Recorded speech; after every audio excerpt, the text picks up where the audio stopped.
जय माता दी। आप सभी का आपके अपने चैनल नटखट खाना में हार्दिक स्वागत है। माघ मास के 9वें दिन माँ मतंगनी की पूजा की जाती है। आज के वीडियो के लास्ट में आप माँ मतंगनी की कथा के अलावा जानेंगे कि किस प्रकार नवरात्रि के अंतिम दिन में कन्या पूजन किया जाता है। इस प्रकार से आपको इस दिन पूजा करनी चाहिए। 10वीं तिथि के दिन माँ कमला की पूजा के साथ नवरात्रि व्रत का समापन हो जाता है। गुप्त नवरात्रि के पूरे 10 दिनों में 10 माद विद्याओं की पूजा की जाती है। अगर आपने केवल अष्टमी करना है या नवमी करना है तब भी 10 दिनों तक पूजा करनी जरूरी है। और नवरात्रि के अंतिम दिन कन्या पूजन किस तरह से किया जाता है ये मैं आपको, और पूजा किस तरह से करनी चाहिए मैं ये आपको लास्ट में बताऊंगी। मातंगी देवी को प्रकृति और वाक शक्ति की देवी माना गया है। मातंगी देवी इंद्रजाल और हर प्रकार के जादू टोने के प्रभाव भी नष्ट कर देती हैं। पौराणिक मान्यता के अनुसार मातंगी माता को भगवान शिव की शक्ति बताया गया है। मतंग भगवान शिव का नाम है। गृहस्थ जीवन को सुखमय बनाने के लिए इनके साथ ही मनवांछित फल की प्राप्ति के लिए महाविद्या मतंगी की पूजा करनी चाहिए। और मतंगी देवी का एकमात्र ऐसी देवी है जिनका व्रत नहीं रखा जाता और इन्हें झूठन का प्रसाद अर्पित किया जाता है। मतंगी देवी ही एकमात्र ऐसी देवी हैं जिनकी आपको अपने घर में स्थापना नहीं करनी चाहिए। जैसा कि मैंने आपको इस गुप्त नवरात्रि के पहले वीडियो में बताया था कि गुप्त नवरात्रि के दिनों में एक दिन ऐसा भी है जिस दिन आपको अपने घर में अलग से मतंगी देवी की पूजा सामग्री ना तो रखनी चाहिए और ना ही उनकी स्थापना करके पूजा करनी चाहिए।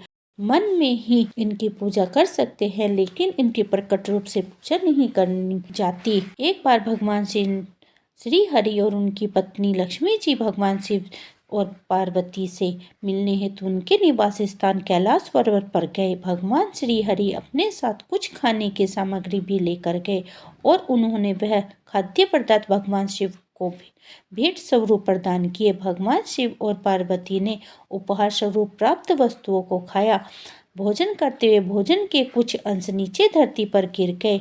उन गिरे हुए भोजन के अंश से श्याम वर्ण वाली देवी ने जन्म लिया जो कि मतंगनी नाम से विख्यात हुई। देवी का दुर्प्रभाव क्योंकि धरती पर गिरे हुए उत्कृष्ट भोजन से हुआ था।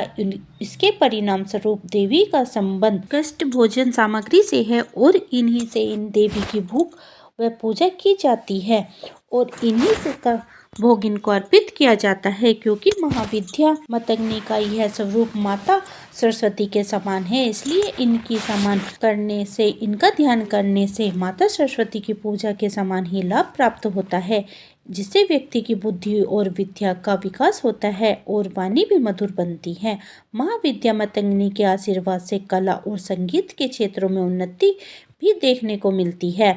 साथ ही महाविद्या माता की पूजा करने से हर प्रकार के जादू टोना या मोह माया से मुक्ति पाई जा सकती है। अगर किसी के ऊपर कहते हैं कोई जादू टोना कर दिया है तो भी आप महाविद्या मतंगनी की पूजा मन ही मन पूजा कर उनसे प्रार्थना कर सकते हैं कि वह आपकी समस्या को दूर करे। महाविद्या मतंगनी या फिर मतंगनी या माँ पिचासनी भी कहा जाता है। इन्हें राज मतंगनी, वैश्य मतंगनी, कर्ण मतंगनी आदि नामों से भी जाना जाता है। और यह देवी दक्षिण और पश्चिम की देवी मणि भी कही जाती हैं कि मतंग ऋषि अपनी कठिन तपस्या के द्वारा देवी कन्या रूप में प्राप्त किया था। मतंग ऋषि की तपस्या क्या करते क्रूर विनाशकारी शक्तियों का दमन के लिए उसने स्थान पर त्रिपुरा सुंदरी के चक्र से एक तेज निकल पड़ा। तब देवी काली उसी तेज के द्वारा श्याम वर्ण रूप धारण करके राज मतंगनी के रूप में प्रकट हुई और उन्हें मतंग ऋषि की रक्षा की। महाविद्या मतंगनी गहरे नीले रंग या फिर माँ मतंगनी नीले व श्याम वर्ण की हैं। अपने मस्तक पर अर्धचंद्र धारण करती हैं। इनके 4 हाथ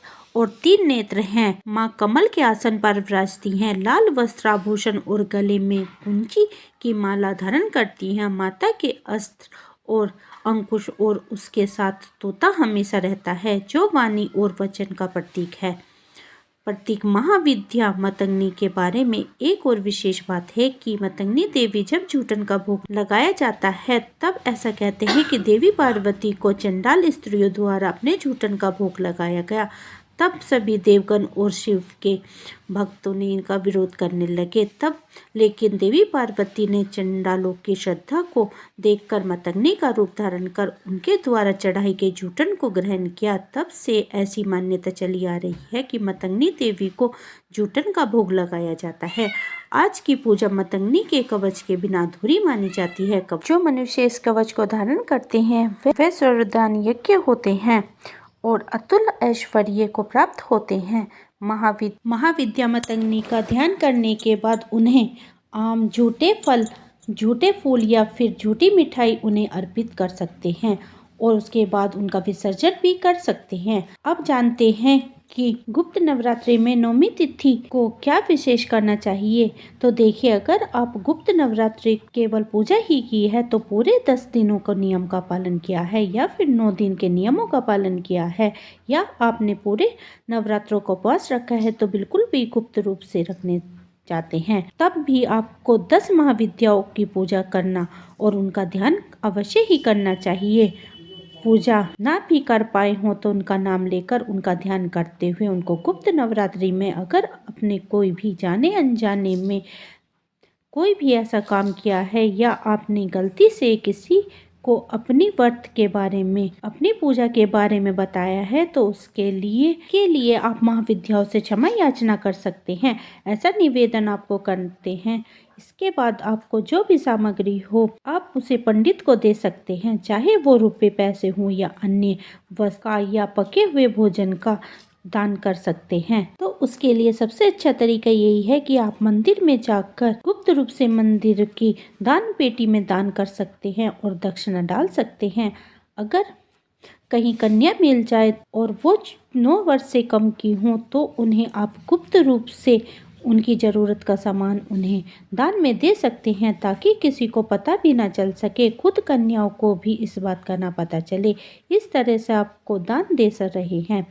और या फिर आप किसी को या अपनी छत पर चिड़ियाओं के लिए दाना पानी भी रख सकते हैं या फिर आप बाद में भी कभी रास्ते में चलते हुए बस में या कहीं पर भी आप आते जाते भी दान कर सकते हैं। लेकिन ये सभी दान आपको गुप्त रखने हैं। नवरात्रि में जैसे आप कन्या पूजन करते हैं वैसे गुप्त नवरात्रि में आपको कन्या पूजन नहीं करनी है।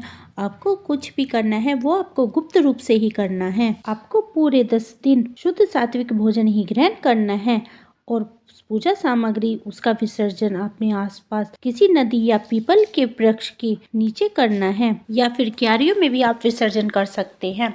अगर आपने कलश की स्थापना की है तो उसका जल आप किसी गमले में सूर्य देव को अर्पित कर सकते हैं। आपको मेरी ये जानकारी कैसी लगी? अगर अच्छी लगी है तो वीडियो को लाइक कीजिए और चैनल को सब्सक्राइब कीजिए।